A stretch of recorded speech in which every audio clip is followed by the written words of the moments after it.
Today Nifty analysis பார்க்க போகிறோம் next week.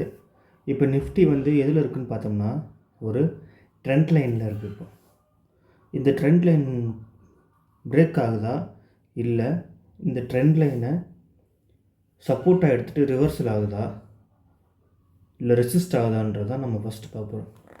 So first long term trend line நம்ம பார்த்துருவோம்.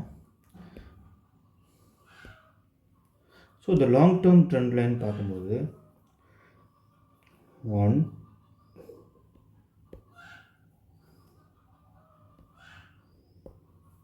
ஃபஸ்ட்டு பாயிண்ட் இங்கே மார்க் பண்ணிட்டேன், செகண்ட் பாயிண்ட்டு இங்கே மார்க் பண்ணிட்டேன், தேர்டு பாயிண்ட்டு இங்கே மார்க் பண்ணிட்டேன். இந்த த்ரீ பாயிண்ட்ஸை மார்க் பண்ணிவிட்டு நம்ம எப்போல்லாம் ப்ரைஸ் வந்து இந்த ரெசிஸ்டன்ஸ் இந்த லெவலில் ரீச் ஆகுதோ அப்போ மட்டும்தான் நம்ம என்ட்ரி எடுக்கணும்.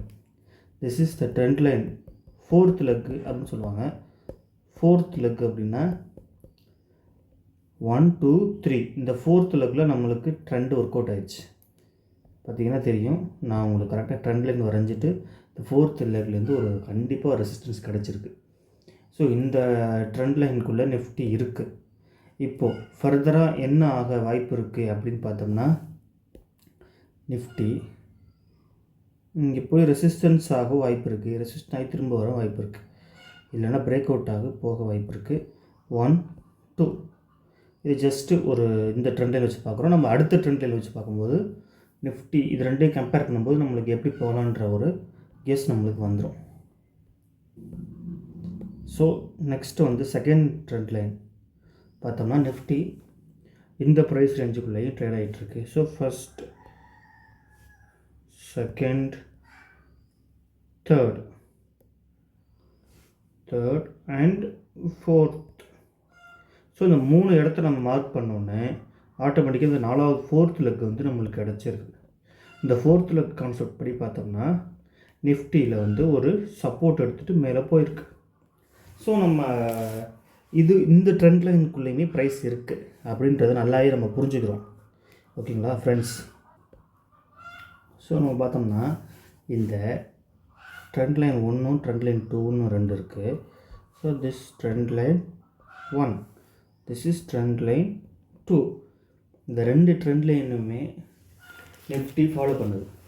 அப்போது நிஃப்டி 2 ட்ரெண்ட் லைனுமே நம்ம ஃபாலோ பண்ணுது. அப்படிங்கும்போது நம்ம என்ன செய்யணும் அப்படின்னா இதை வச்சு நம்ம கண்டிப்பாக ட்ரேட் எடுக்கலாம். இப்போ நெக்ஸ்ட்டு என்ன ஆகும் அப்படின்னு பார்த்தோம்னா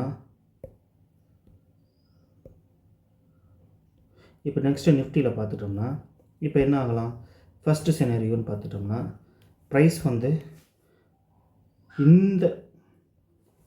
இந்த ட்ரெண்ட் லைனை பிரேக் பண்ணும்போது நெக்ஸ்ட்டு சப்போர்ட் வந்து ரொம்ப டிராஸ்டிக்கலாக ஒரு மூமெண்ட் இருக்கும். ஸோ அது கன்ஃபார்ம் அந்த மூமெண்ட்டு அது வந்து ஸ்ட்ரைட்டாக போகாமல் உங்களுக்கு டைம் எடுத்துகிட்டு போகலாம். ஓகேங்களா? இது ஒன்று. நெக்ஸ்ட்டு பார்த்துட்டோம்னா ஃபஸ்ட்டு டைரெக்டாக ஒன்று போக போகுது, பிரேக் டவுன் ஆக போகுது. திருப்பி என்ன ஆகுதுன்னா அடுத்து மேலே போயிட்டு திருப்பி கீழே வரப்போகுது. இது ஒரு சினாரியோ. 3வது பார்த்தோம்னா மேலே போயிட்டு கீழே போயிட்டு இதுக்குள்ளேயே ஒரு கம்ப்ரஷனில் இருக்கிறது. இதில் பற்றி நம்ம ட்ரேடே பண்ண முடியாது. இதில் வந்து நிறைய நம்மளுக்கு லாஸ் ஆகிறதுக்கான வாய்ப்புகள் வந்து அதிகமான ஒரு இடம் அது. ஸோ இந்த இடம் ஒரு கம்ப்ரஷனில் இருந்துச்சு அப்படின்னா கண்டிப்பாக கம்ப்ரஷனில் இருந்தால் டவுன் ட்ரெண்டு தான் வரப்போகுது. ஆனால் இந்த இடத்துக்குள்ளே நம்ம ட்ரேட் எடுக்கக்கூடாது. இந்த இடத்துக்குள்ள ட்ரேட் எடுத்திங்கன்னா நிறைய லாஸ் ஆகிறதுக்கு வாய்ப்பு இருக்குது. இப்படி போகலாம். ஸோ இதில் வந்து 3 சினாரியோ இருக்குது. எப்படி வேணால் நடக்கலாம்.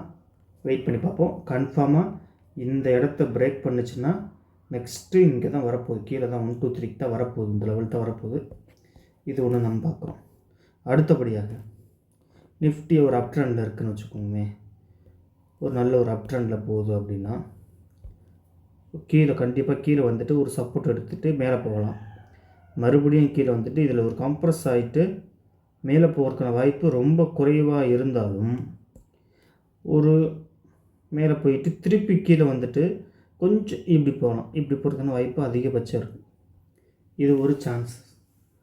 2வது பார்த்துட்டோம்னா ஒரு பிரேக் அவுட் ஆகி ரீடெஸ்ட் பண்ணி மேலே போய் இங்கே ரெசிஸ்டன்ஸ் இருக்குது, இப்படி வரலாம். ஸோ நம்ம செனரியோ எல்லாமே பார்த்துட்டோம். டேரெக்டாக கீழே வர்றது ஒன்று இங்கே, அதுக்கப்புறம் பார்த்திங்கன்னா மேலே போயிட்டு கீழே வர்றது ஒன்று, அது மட்டும் இல்லைனா கம்ப்ரஸ் ஆகிட்டு கீழே வர்றது. இந்த 3 விஷயம் நடக்க போகுது. இந்த 3 விஷயத்தில் கண்டிப்பாக இதன்படி தான் நடக்கும் அப்படின்னு சொல்ல முடியாது.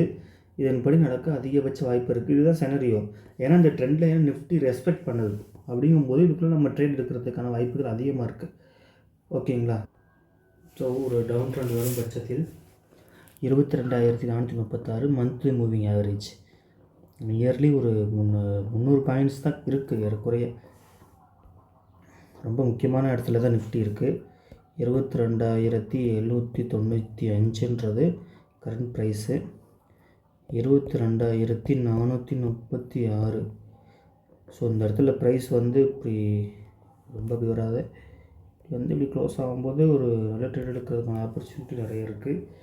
ஸோ இது வந்து மந்த்லி ஆவரேஜில் ஒரு சப்போர்ட் பக்கத்தில் இருக்குன்றதை நம்ம ஞாபகத்தில் வச்சுக்கணும். நெக்ஸ்ட்டு வந்து வீக்லி பார்த்தோம்னா ரெசிஸ்டன்ஸ் தான் 23,707.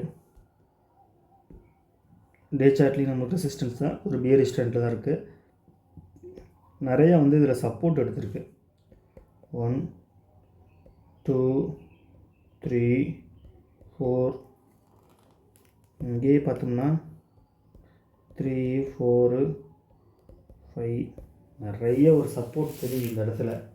ஏன் இந்த இடத்த விட்டு நம்ம ரீச் கீழே ப்ரைஸ் மூவ் ஆகலைன்றதுக்கு ஒரு நல்ல ரீசன் வந்து நிறைய விக்ஸ் ரிஜெக்ஷன் நிறையா இருக்குது. ஸோ பல்க் ஆர்டர் வந்து நிறைய இங்கே வரும்போது மட்டும் புக் ஆகிட்டுருக்கு. அப்போ என்ன அர்த்தம்னா இந்த இடம் நல்ல ஒரு சப்போர்ட்டு. ஆனால் நம்ம சப்போர்ட்டுன்னு சொல்லிட்டு நம்ம போயிட்டு பிளைண்டாக பை பண்ண முடியாது. டெக்னிக்கலாக ஏதாவது ட்ரெண்ட் லைன் இல்லை மூவிங் ஆவரேஜு இல்லை வந்து RSI இல்லை கேண்டில் ஸ்டிக் இதெல்லாம் யூஸ் பண்ணி தான் நம்ம வந்து ஒரு என்ட்ரி எடுக்கணும், அவசரப்பட்டு என்ட்ரி பண்ணி. ஸோ 1 ஹவரில் பார்த்தோம்னா ஒரு சப்போர்ட் பக்கத்தில் இருக்குது. 22,847 ரெசிஸ்டன்ஸ், நோ சப்போர்ட்டு டவுன் ட்ரெண்டில் தான் இருக்குது. ஸ்டில்லு ஒரு பியரிஷ் மார்க்கெட்டு. நெக்ஸ்ட் வீக்கில் என்ன நடக்குன்னு தெரியும். So thank you so much for வாட்சிங்.